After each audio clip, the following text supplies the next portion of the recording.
The $1 million inheritance case last breath. The December wind howled against the tall windows of the Manhattan penthouse as Richard Blackstone drew his final breath.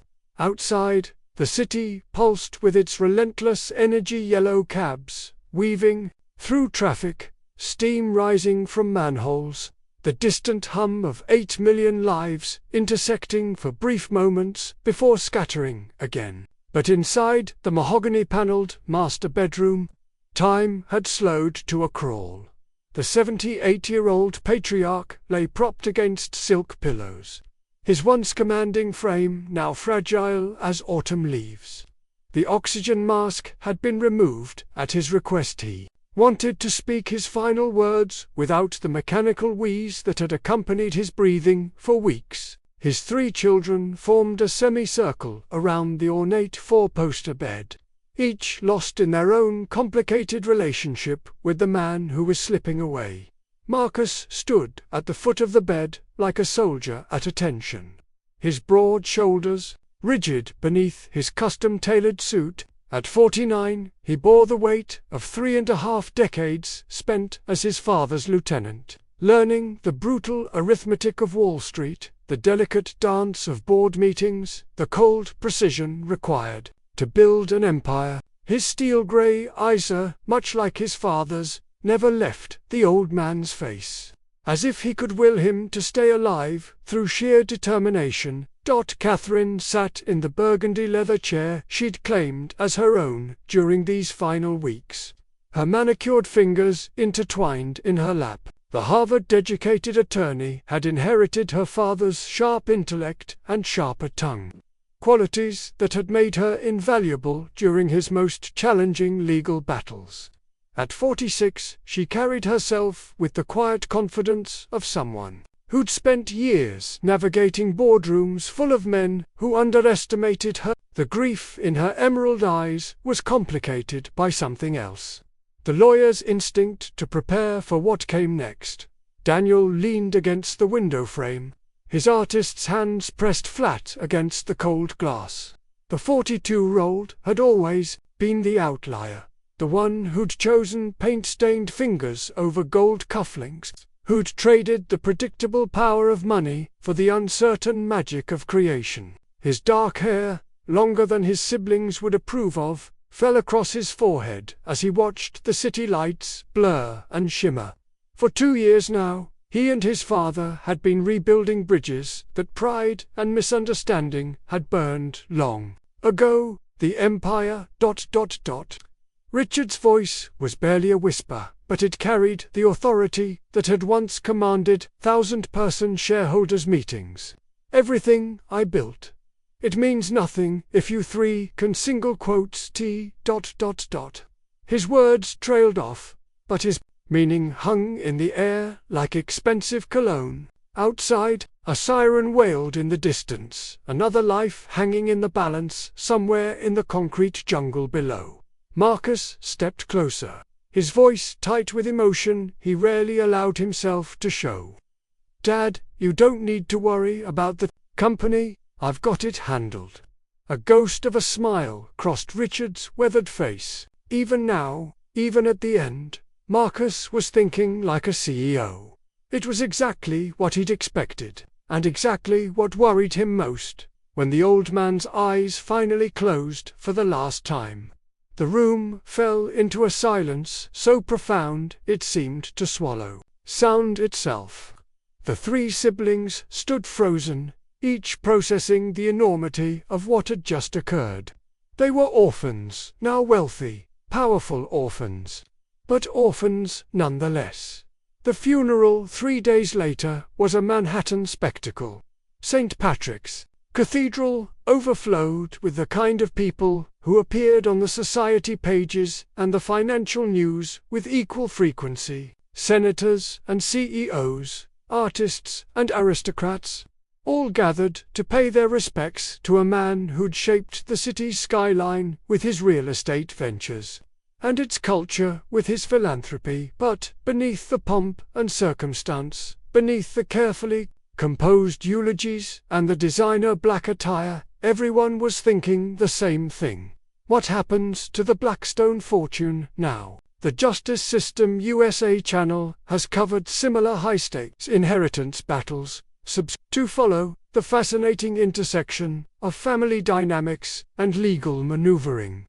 The lawyer's office, Samuel Wilson's law office, occupied the entire floor of a gleaming tower in Midtown, its floor-to-ceiling windows offering a commanding view of Central Park. The space radiated old-money elegance, Persian rugs over polished hardwood, oil paintings of stern-faced judges, and shelves lined with leather-bound legal tomes that had witnessed decades of New York's most consequential family dramas.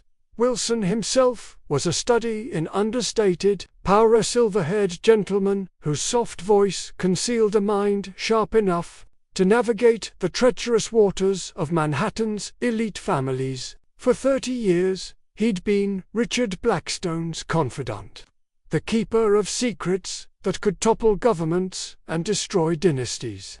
Today, he would reveal perhaps the most significant secret of all.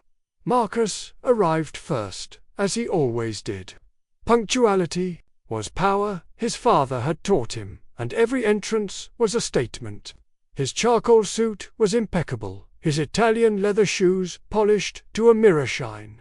He moved through the reception area with the measured stride of someone accustomed to being the most important person in any room. To Marcus, this meeting was a formality, the legal rubber stamp on an inheritance that was his by right of birth and years of devoted service. Catherine followed precisely 3 minutes later, her timing calculated to avoid seeming eager while demonstrating respect for the proceedings. Her black Armani suit was severe but elegant, her auburn hair pulled back in a chignon that emphasized her sharp cheekbones. She carried herself with the bearing of someone who'd spent years proving she belonged in rooms where women were often unwelcome. Her trained eye catalogued every detail of the office, the exits, the recording devices, the subtle tells that might reveal Wilson's state of mind. Daniel was the last to arrive, fashionably late in a way that would have irritated his father, but somehow seemed appropriate for the family's resident rebel. His navy blazer was expensive but rumpled, paired with dark jeans that probably cost more than most people's monthly rent. His artistic eye appreciated the office's aesthetic, while his natural cynicism wondered how much of it was theater designed to intimidate clients into compliance. "Good morning," Wilson said, settling behind his massive desk with the gravity of a judge taking the bench. "We're gathered here to read the last will and testament of Richard Blackstone, a document that, well, I think it's fair to say that your father had some unconventional ideas about inheritance." Marcus's jaw tightened almost imperceptibly. In his world, unconventional was rarely good news. Catherine leaned forward slightly, her lawyer's instincts picking up on Wilson's careful phrasing. Unconventional often meant complications, and complications meant opportunities for those smart enough to exploit them. Daniel simply waited, his artist's patience serving him well in a moment that demanded stillness. Wilson opened the sealed envelope with ceremonial precision, his movements deliberate and theatrical. The paper inside was cream-colored and heavy, bearing the Blackstone family crest, a golden eagle with wings spread wide, clutching a bundle of arrows in one talon and an olive branch in the other. "Your father," Wilson began, his voice carrying the weight of revelation, believed that wealth without wisdom was merely elaborate poverty. What you're about to hear reflects not just his final wishes, but his deepest understanding of who each of you truly is. The shocking Wilson's voice filled the room with the measured cadence of someone who'd spent decades delivering life-changing news. The will he read wasn't just unexpected, it was revolutionary, a complete reimagining of how wealth could be transferred from one generation to the next. To my eldest son, Marcus, Wilson intoned, who has devoted his life to building our family's legacy, I grant temporary stewardship of the Blackstone Empire. You have 1 year to prove that your dedication runs deeper than mere ambition. If you can increase our company's net profit by 20% while maintaining our reputation for ethical business practices, you will inherit $20 million and controlling interest in Blackstone Industries. Marcus felt the words hit him like physical blows. Temporary stewardship. Prove himself. He'd been running the company's day-to-day operations for years, had sacrificed relationships and personal dreams on the altar of corporate success, his hands clenched into fists as he struggled to maintain his composure. "But, Dad, he started, then stopped himself. Even in death, Richard Blackstone commanded respect." Wilson continued without pause, his expression unreadable. "To my daughter, Catherine, whose brilliant legal mind has saved this family from countless disasters, I entrust the Blackstone Foundation. Your challenge is to double our charitable impact within 1 year, not just the money we give away, but the actual, measurable difference we make in people's lives.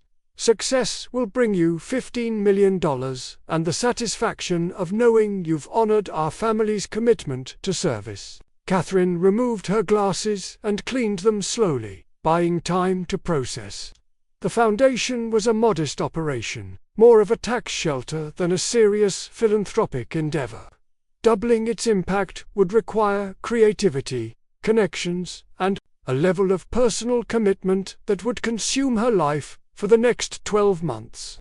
"And to my youngest son, Daniel," Wilson's voice softened with something that might have been affection, "the dreamer who taught me that beauty is its own form of wealth, I leave the responsibility for my private art collection. You will have 1 year to curate and display these works in a public museum that honors both artistic excellence and educational purpose. Complete this task, and $15 million will fund whatever creative endeavors your heart desires."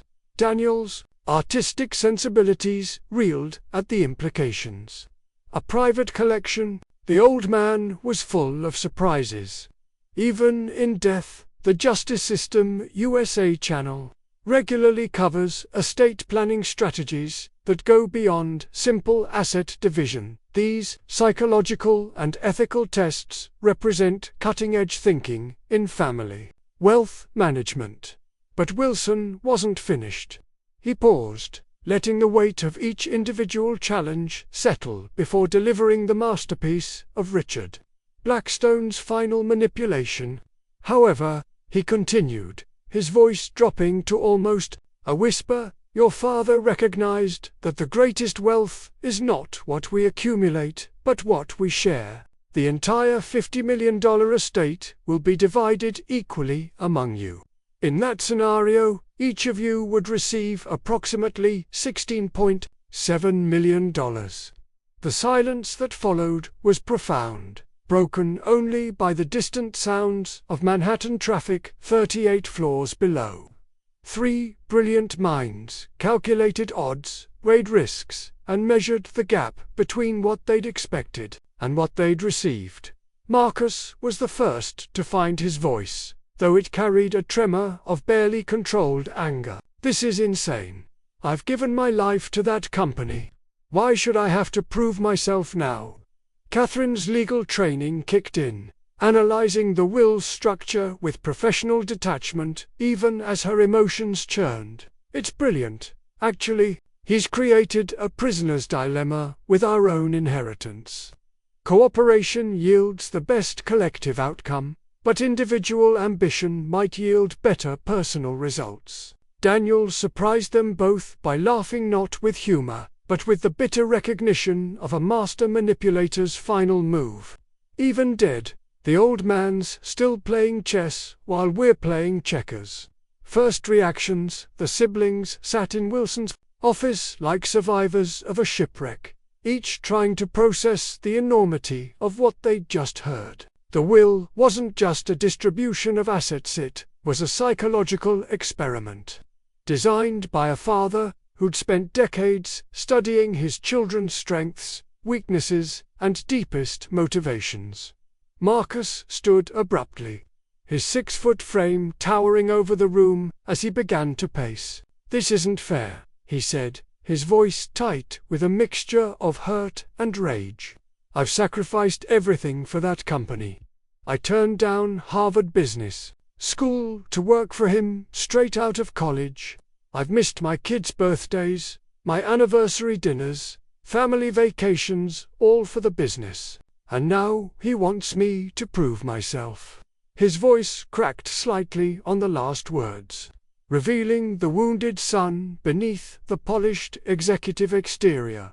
Catherine remained seated, but her posture had shifted into what her colleagues called her courtroom mode, spine straight, hands folded, eyes slightly narrowed as she processed information and calculated strategies. "He's testing us," she said quietly, her voice carrying the analytical precision that had made her legendary in Manhattan legal circles. "Not just our competence, but our character. Dad always said that character was revealed under pressure." She paused, her green eyes moving between her brothers. "Think about it, Marcus, you've been groomed to run the company, but have you ever had to build something from scratch? Prove that your success isn't just nepotism. Daniel, you've spent years running from the family business, but can you channel that artistic vision into something that serves others and me? She smiled ruefully. "I've spent my career cleaning up other people's messes. Can I create something positive instead of just preventing disasters?" Daniel had moved to the window, his hands pressed against the glass as he stared out at the city that had shaped all their lives. Central Park spread out below like a green sanctuary in the concrete wilderness, its carefully manicured landscapes hiding the wildness that still existed in the heart of civilization. "Maybe," he said, without turning round, "the old man finally figured out what we never could." "Which is?"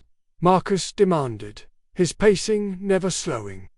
Daniel turned to face his siblings, his dark eyes holding a sadness that went deeper than grief. "We've lived in the same family for 40-some years, but we don't actually know each other. We know the roles we play, the CEO, the lawyer, the artist, but do we know the people underneath?" The observation hung in the air like an accusation none of them could deny. Catherine was the first to break the uncomfortable silence. "So what do we do? We have to make a decision." Wilson, who had remained silent during the family drama, cleared his throat diplomatically. "Your father anticipated this difficulty. He's provided each of you with detailed instructions and resources. You have 48 hours to decide whether you want to pursue individual challenges or attempt the collaborative approach. The choice, as they say, is yours." He produced 3 thick folders from his desk, each bearing one of their names in. The folders were identical, except for their contents. Roadmaps to either individual triumph or collective success. Marcus grabbed his folder with the intensity of someone accepting a military mission. Catherine took hers with the careful precision of someone handling evidence. Daniel lifted his as if it might contain either salvation or damnation. 48 hours, Wilson repeated as they prepared to leave. "After that, there's no changing your minds." Your father was very specific about that. As they filed out of the office, each lost in their own thoughts, none of them noticed Wilson's slight smile. He'd known Richard Blackstone for 30 years. Had watched him build an empire through careful planning and strategic thinking. This will wasn't just about money, it was about family. And if Samuel Wilson knew anything about the Blackstone children, it was that they were all more like their father than they realized. 6 months of struggle. The decision, when it came, surprised no one who knew the Blackstone family. Despite Daniel's philosophical observations and Catherine's strategic analysis, the siblings chose to go their separate ways. Pride, ambition, and decades of sibling rivalry proved stronger than the promise of easier money through cooperation.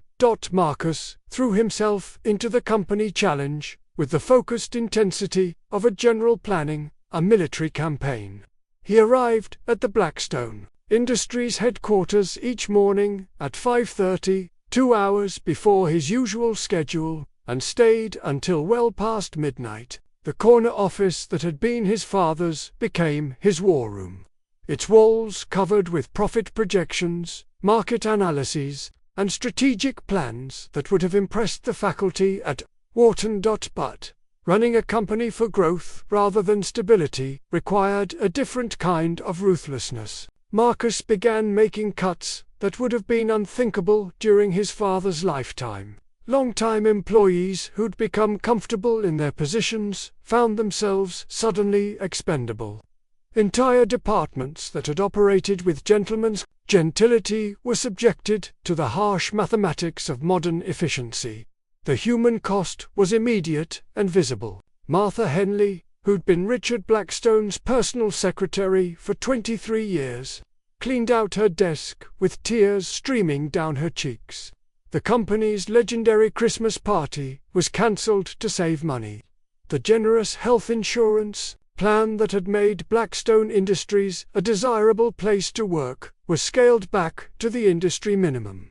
Marcus told himself it was necessary, that his father would have understood, but late at night, alone in his office overlooking the city, he wondered if increasing profit margins was worth the cost to his soul.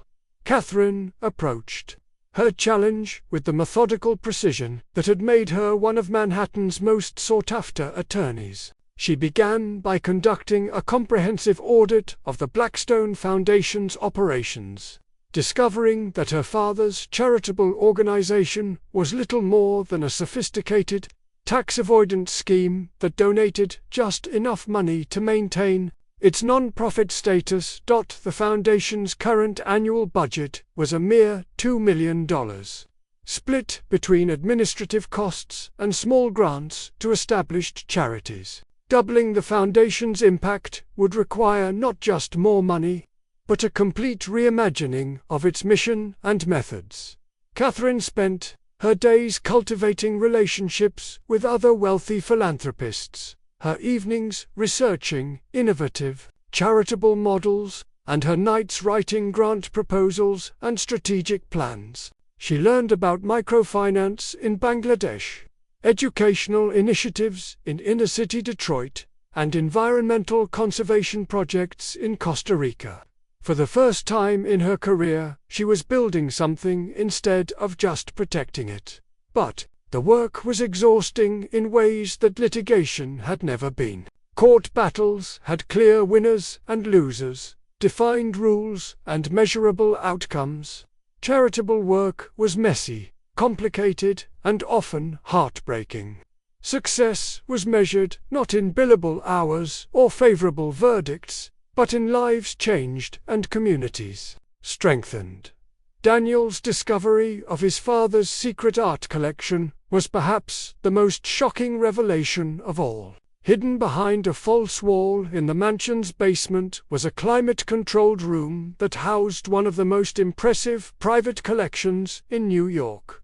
Paintings, sculptures, and drawings, worth tens of millions of dollars, sat in careful storage, never seen by human eyes except for the conservator who maintained them. There were works by masters Daniel had only dreamed of seeing in person: a Picasso from his Blue Period, a Van Gogh landscape that seemed to pulse with life, even in the artificial light, a Monet water lily painting that captured light itself on canvas. But there were also pieces by contemporary artists, works that showed Richard Blackstone had been quietly supporting the art world for decades. Each piece came with meticulous documentation, provenance, condition reports, and, in many cases, personal notes from Richard explaining why he'd acquired the work. Reading these notes was like discovering a completely different side of his father. A man who understood beauty and meaning in ways that his business persona had never revealed. Creating a museum from this collection would require expertise Daniel didn't possess. He needed to understand exhibition design, public programming, educational outreach, and the complex logistics of running a cultural institution. He enrolled in museum studies courses, networked with curators and directors, and spent countless hours learning about the business side of art. The justice system, USA, CHANNEL, has featured several cases where family members had to prove their worthiness for inheritance. These challenges often reveal hidden depths in people's characters. Each sibling worked in isolation, driven by pride and the desire to prove themselves worthy of their father's legacy. They saw each other only at family functions that couldn't be avoided, and even then, their conversations were stilted and careful, as if they were afraid that sharing too much information might give the others an advantage. Marcus grew thinner and more intense, his famous charm replaced by a brittle efficiency that worried his friends and terrified his employees. Catherine developed a permanent pallor from spending 18-hour days in windowless conference rooms and charity offices. Daniel's artistic work suffered as he devoted all his creative energy to understanding his father's collection and planning its public debut. 6 months into their respective challenges, none of them was entirely confident of success. The tasks their father had set were more difficult than they'd imagined, requiring not just intelligence and determination, but fundamental changes in how they understood themselves and their place in the world. First evaluation. The midpoint evaluation meeting took place on a grey February morning, with snow falling softly outside Wilson's office windows. The city looked peaceful under its white blanket, but inside the law office, tensions ran high as the three siblings gathered to learn how their father's impossible challenges were progressing. Wilson had prepared detailed reports on each sibling's progress, compiled with the help of private investigators, financial analysts, and industry experts. Richard Blackstone had been thorough in his planning, ensuring that every aspect of his children's challenges would be monitored and evaluated. Marcus sat rigidly in his chair, his usually immaculate appearance showing signs of strain, a slight tremor in his hands, shadows under his eyes that expensive concealer couldn't quite hide. The past 6 months had aged him in ways that the previous decade hadn't managed.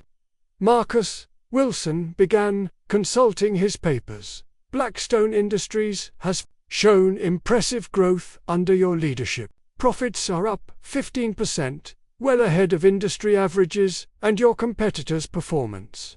Marcus allowed himself a small smile of satisfaction, but Wilson's next words wiped it away. However, you're still 5 percentage points short of your target, and the methods you've used to achieve this growth have had significant consequences. Employee satisfaction is at an all-time low. There have been 3 sexual harassment lawsuits filed since you took over, and your company's reputation for ethical business practices has suffered measurably. The words hit Marcus like physical blows. He'd known about the problems, the disgruntled employee, the legal challenges, the whispered criticisms in industry circles, but hearing them laid out so clinically forced him to confront the reality of what his pursuit of profit had cost. Catherine, Wilson continued, turning to the middle sibling. The Blackstone Foundation has undergone remarkable transformation under your leadership. You've increased annual donations from $2 million to $4.5 million, established partnerships with 12 major charities, and created innovative programs that have received national attention. Catherine felt a flush of pride, But Wilson's neutral expression warned her that praise would be balanced with criticism. However, while you've significantly increased the foundation's financial impact, the requirement was to double its social impact, the actual difference made in people's lives. Current assessments suggest you've achieved approximately a 60% increase in real-world impact, which is impressive but falls short of your target. Catherine nodded grimly. She'd known that throwing money at problems wasn't the same as solving them, but learning to measure social impact had proven more challenging than mastering corporate law. "Daniel," Wilson said, his voice softening slightly, "your progress has been perhaps the most surprising of all. You've not only catalogued and assessed your father's collection, but you've also secured preliminary agreements with the Metropolitan Museum of Art for a major exhibition, obtained city permits for a permanent museum space, and developed educational programs that have excited everyone who's reviewed them." Daniel sat up straighter, hope flickering in his dark eyes. "Unfortunately," Wilson continued, crushing that hope with loyally precision, "none of this has yet translated into an actual, functioning museum. The exhibition is still months away from opening. The permanent space requires extensive renovation, and you've run significantly over budget on several aspects of the project." The room fell silent, except for the distant sound of traffic and the soft whisper of snow against the windows. Three ambitious, intelligent people had spent 6 months working harder than ever before in their lives, and all of them were falling short of their goals. Wilson reached into his desk and withdrew another sealed envelope. "Your father anticipated this scenario. He left specific instructions for what he called the moment of truth." Second Chance Wilson opened the envelope with the same ceremonial precision he'd used for the original will. But this time the atmosphere in the room was different. The siblings weren't strangers discovering their fate, they were battle-scarred veterans wondering if the war was already lost. "Your father wrote," Wilson read, "if my children are hearing this message, it means they have chosen pride over wisdom, individual ambition over collective strength. They have learned, as I hoped they would, that the greatest challenges cannot be conquered alone."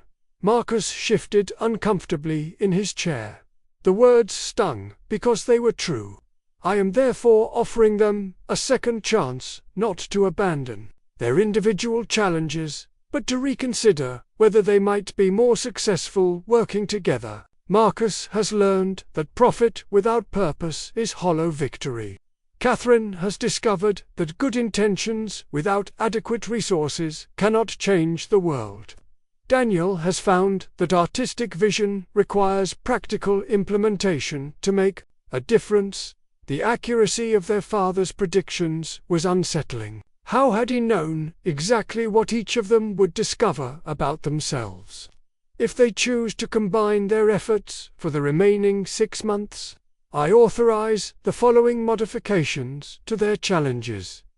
Marcus may use foundation resources to implement ethical business practices that will improve both profit margins and employee satisfaction. Catherine may utilize company connections and Daniel's artistic expertise to create programming that will dramatically increase the foundation's social impact. Daniel may draw upon his siblings' business acumen and legal expertise to establish a museum that will serve as a model for cultural institutions worldwide. Wilson paused, looking at each sibling in turn. "The choice is yours. You can continue working separately, knowing that your chances of individual success are uncertain at best. Or you can pool your resources and talents for a shared victory that will exceed what any of you could accomplish alone." Catherine was the first to speak, her lawyer's mind already analyzing the new information. "What exactly does shared victory mean? Are we still talking about equal distribution of the inheritance?" "Yes," Wilson confirmed. "If you succeed in the collaborative approach, Each of you will receive approximately $16.7 million, plus ongoing leadership roles in the expanded family enterprises." Marcus stood and walked to the window, staring out at the snowy city while his mind raced through calculations. His pride rebelled against the idea of admitting he needed help.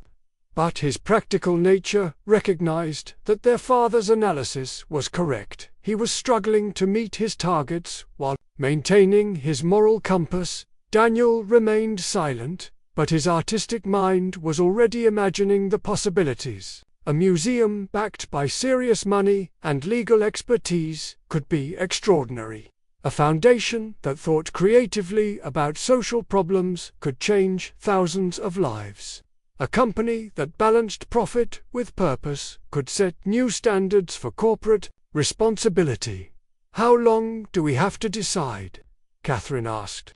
24 hours, Wilson replied. "After that, the opportunity expires, and you'll complete your individual challenges with whatever resources you currently have." As they prepared to leave, Marcus turned back to the lawyer. Did Dad really think we'd choose to work together?" Wilson smiled for the first time since the meeting began. "Your father believed that intelligence and ambition were inherited traits in the Blackstone family. But he also believed that wisdom was something each generation had to learn for itself. This is your chance to prove him right." The unity decision the next 24 hours felt like a lifetime compressed into a single day. Each sibling retreated to their own spaces to think, but found themselves unable to concentrate on anything except the choice they faced. Marcus spent the evening in his father's old study, surrounded by the books and mementos that had shaped Richard Blackstone's worldview. Business biographies sat alongside philosophy texts. Art catalogues were mixed with political memoirs, and financial reports shared shelf space with poetry collections. It was the library of a man who understood that success required both analytical thinking and creative vision.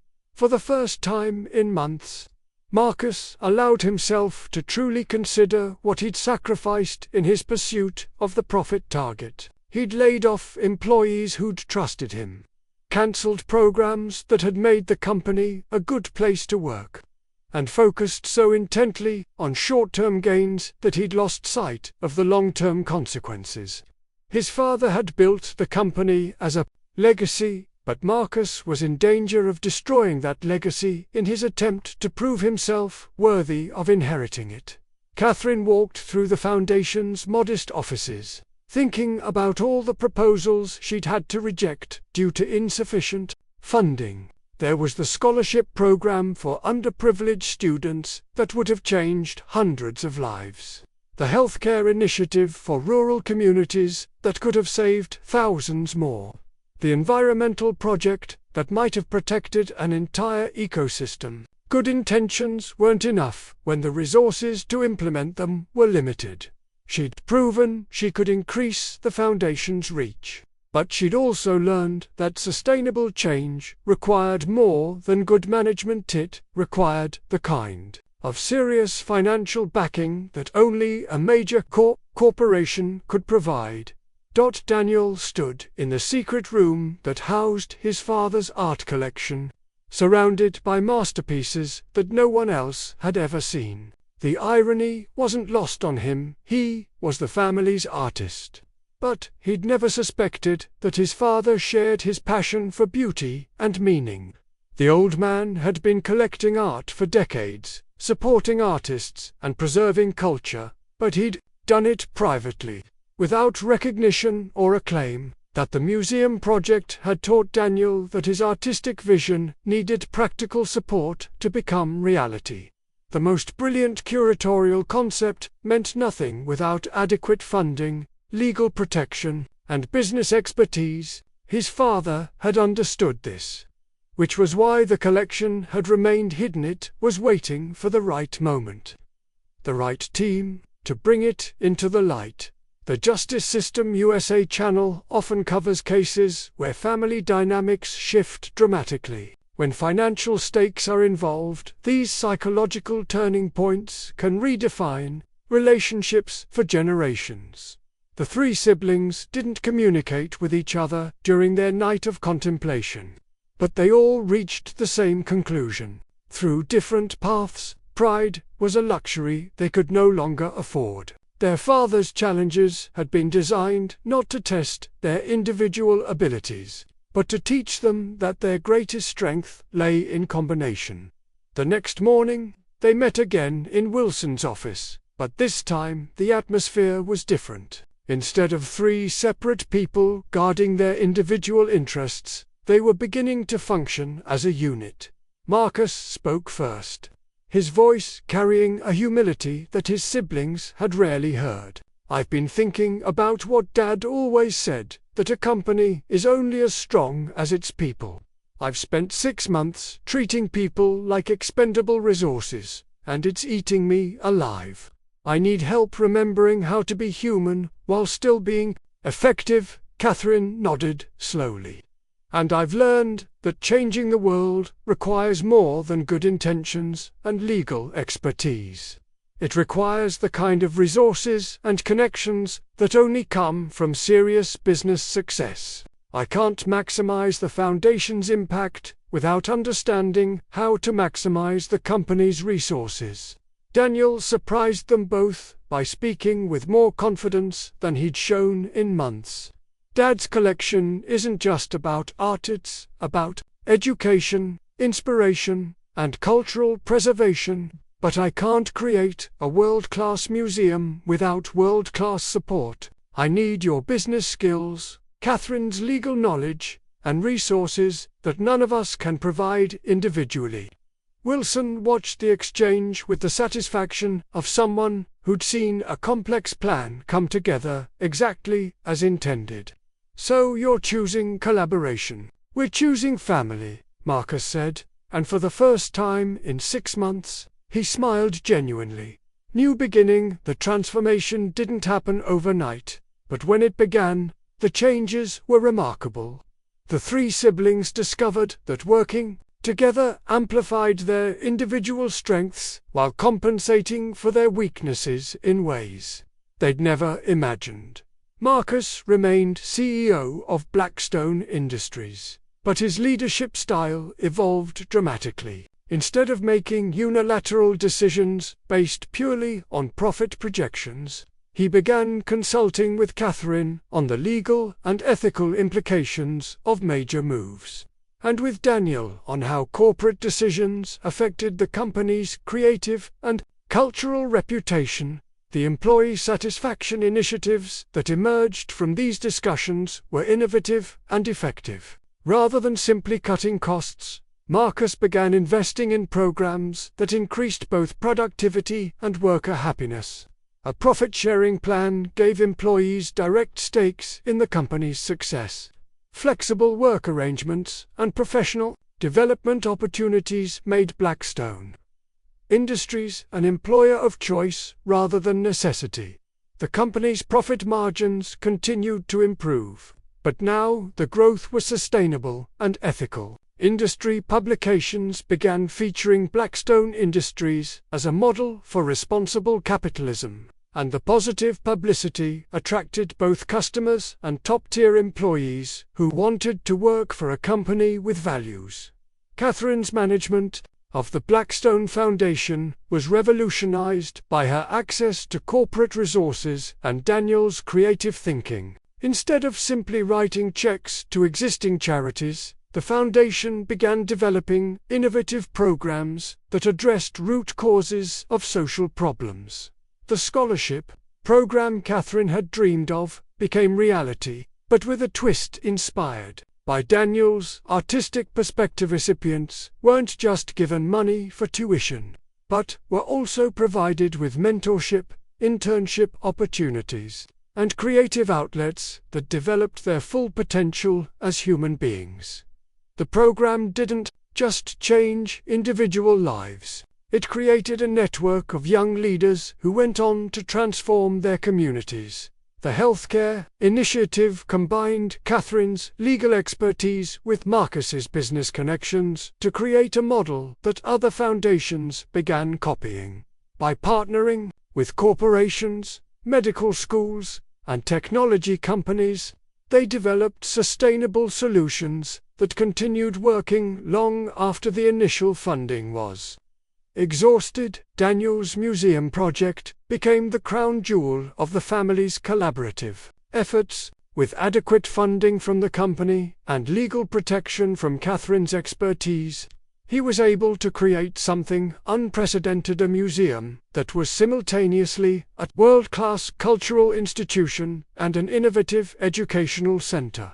The permanent collection, built around Richard Blackstone's secret acquisitions, was complemented by rotating exhibitions that showcased emerging artists alongside established masters. But the museum's real innovation was in its programming. Daniel developed workshops that taught business students about creativity, programs that introduced art students to entrepreneurship, and collaborations between artists and engineers that produced installations no one had imagined before. The museum's opening gala was attended by everyone from Fortune 500 CEOs to struggling artists, from Supreme Court justices to public school teachers. It was exactly the kind of democratization of culture that Richard Blackstone had envisioned, a place where different worlds could intersect and learn from each other. Dad's real plan. Exactly 1 year after the will reading, Wilson called the siblings back to his office for the final evaluation. But this time, he wasn't alone. A video screen had been set up, and as the three siblings took their seats, their father's face appeared on the monitor.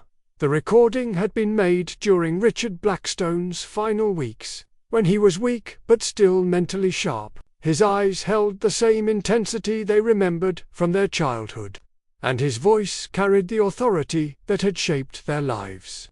"My dear children," the recorded Richard began, "if you're watching this, it means you've learned the most important lesson I could teach you. Success isn't about individual achievement, it's about collective impact.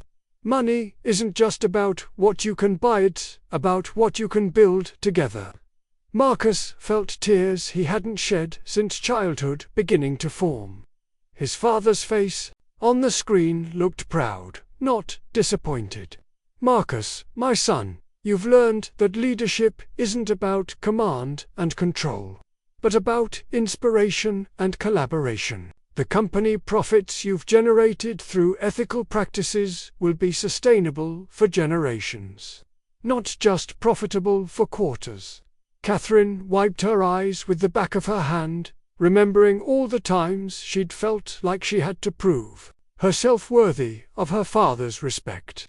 "Catherine, my brilliant daughter, you've discovered that changing the world requires both idealism and pragmatism.